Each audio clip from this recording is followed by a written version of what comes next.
The Incredible Power of Prayer by Roger Monroe. Chapter 8, Every Problem a Call to Prayer.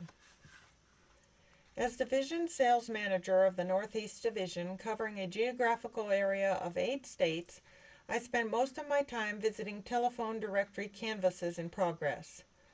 Looking over several weekly sales reports, I decided to visit our Yellow Pages salespeople working on a major directory in Pennsylvania.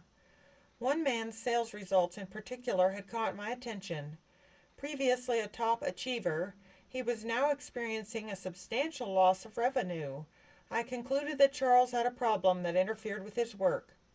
Conversing with him, I found that his ex-wife, who had custody of their 2 children, was making it difficult for him to see their children. In addition, his ex-mother-in-law was doing everything possible to turn the children against him, which just about broke his heart. He admitted that he had a hard time keeping his mind on his work and that if things didn't improve soon, he would have to quit his job. I asked for the mother-in-law's name so that I could pray for her. He was a bit surprised by my request, but gave it after commenting that, "I doubt that prayers will help, seeing that my parents have been praying for the old witch from the day I married her daughter. In fact, they even had a couple of masses celebrated so that she would not break up our home, and that didn't help." To make a long story short, I placed the names of the ex-wife, ex-mother-in-law, and the kids on my prayer list, along with that of Charles, and every morning with my Bible open at the 27th chapter of Matthew, I interceded in their behalf. And above all, I prayed that the Spirit of God would help Charles carry his burdens without falling apart. It was company procedure that all Yellow Pages representatives would phone the division office in Virginia on Friday between 1 and 3 in the afternoon to report their figures for the week completed. They stated the amount of advertising dollars handled, the decrease or loss, the net figure, and any changes in number of advertisers. As I traveled home on Friday, I would stop after 3 and phone the office to get the sales results of the men that needed my close attention. It was extremely encouraging and at the same time a blessing to my Christian experience to get Charles's figures and see how the Spirit of God was blessing, guiding, directing, and encouraging him as those sales results improved from week to week. Some time later I heard all about it from the man himself. With the joy born of heaven, he told how things were changing for the better. He said a couple times, "Your prayers have real power. They really work for people." While company policies prevented me from talking religion with my people, I was able to live my religious convictions, and I thank God for that. I was surprised to hear one of their comments about living my religion. Because of a health problem, a rep's doctor told him that he had to move to a warm climate. Before leaving for California, he came to see my wife and me. To my great surprise, he told Hilda in my presence about the high regard my associates had for me. One fellow stated that the day he begins going to church again, he will go to Rogers Church. He will belong to a church that has power. George was a good worker, but on weekends he usually rewarded himself for a job well done by drinking. A single man, he lived in Boston, but one weekend had stayed in a New England city where he was working on the telephone directory. On Friday evening he drank too much and somehow landed in jail. He called the manager of the telephone company, who bailed him out. The next morning, after having sobered up, he figured that he should not delay in trying to save his job. He thought of calling me, but assumed that I, a religious person, would likely fire him on the spot.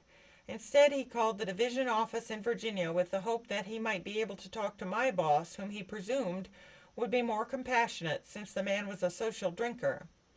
My superior told George that I made those kinds of decisions, and that I would be at the telephone office on Monday to discuss the matter with him. On Sunday evening, my boss phoned me at home, told about the problem, and suggested that on Monday I call a meeting of our people working the directory and, in the presence of everyone, fire the man. Having prayed about the matter, I decided against such a move and talked to George in private. As I traveled to the office, I prayed for wisdom to handle the situation with tact. In fact, I felt that maybe I should keep him in our employ and use his problem for a prayer experience.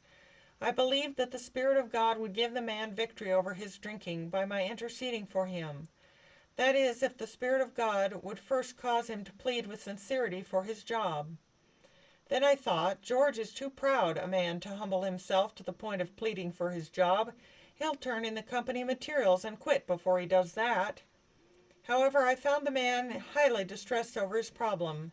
As I listened to his request for compassion, I realized that he was fighting a real battle against liquor.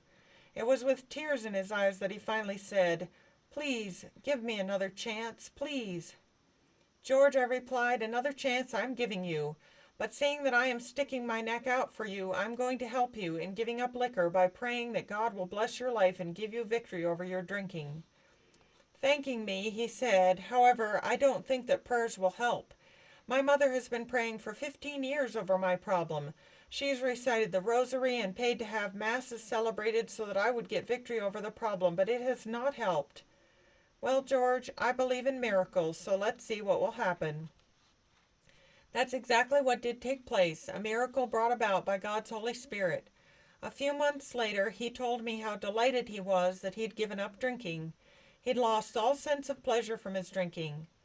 I wish to again make a point very clear. While the Holy Spirit does not force a person's will, he can do a lot to change a person's course of action in answer to persevering supplications to God in faith.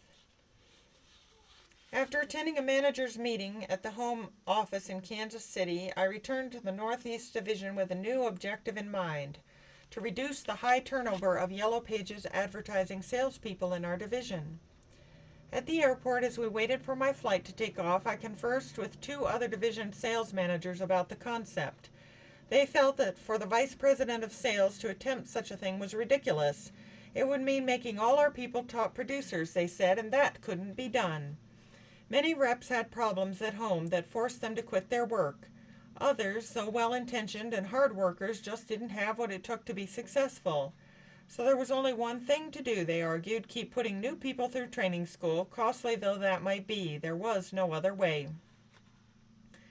As for myself, I already knew that with the Holy Spirit blessing my people and their advertising customers, remarkable improvements could be made. Charles's experience, along with George's, had already proved that. Some time went by, and on a Thursday evening my boss called me from Kansas. I had been at the Holiday Inn in Lowell, Massachusetts for 3 days interviewing sales applicants referred to us by the Schnelling and Schnelling Employment Agency. "How many men will you have in next month's training class in Kansas City?" he immediately asked. "As things now stand," I replied, "there will be no one attending."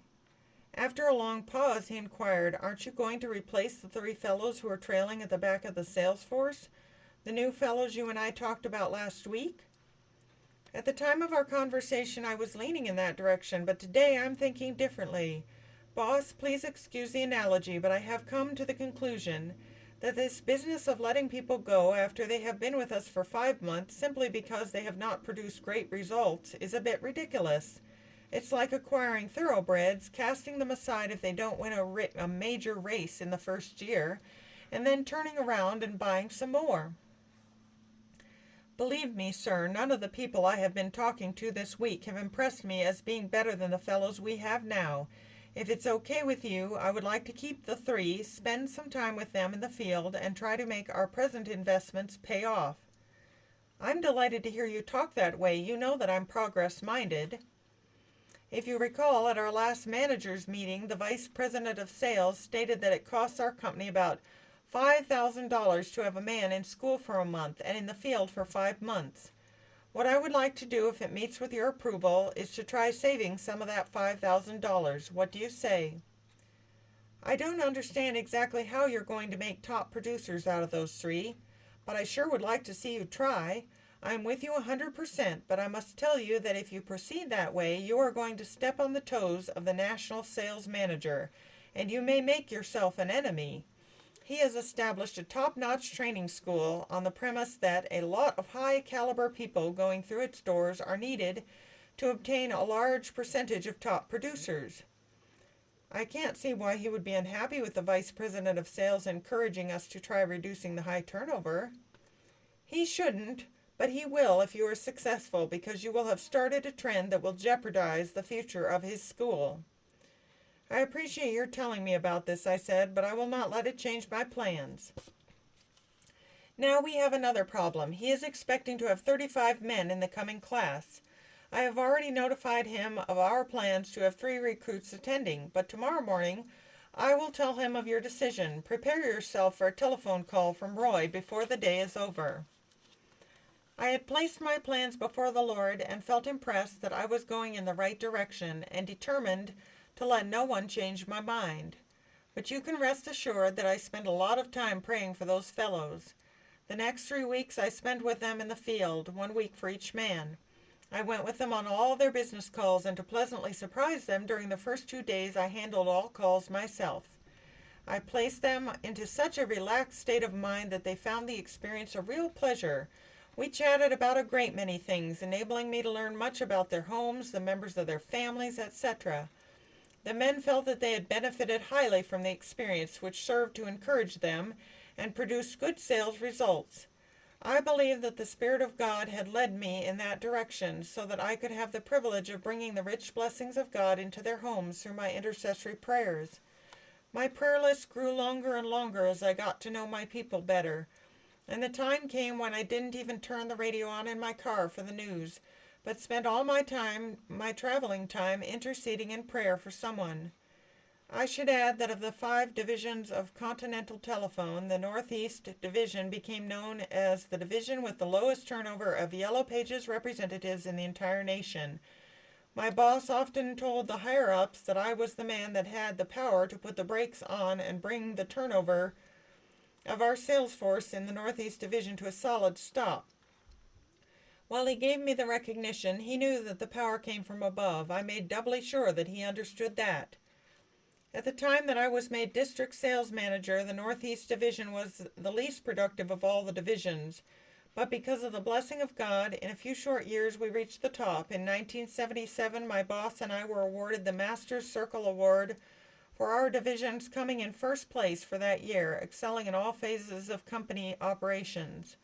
From then on to the time that I left the company in 1981, our division had the lowest turnover of salespeople and stood at the top in all other company objectives except for net increase to advertisers. The Pacific Division, because of the phenomenal prosperity of the state of California, held that honor.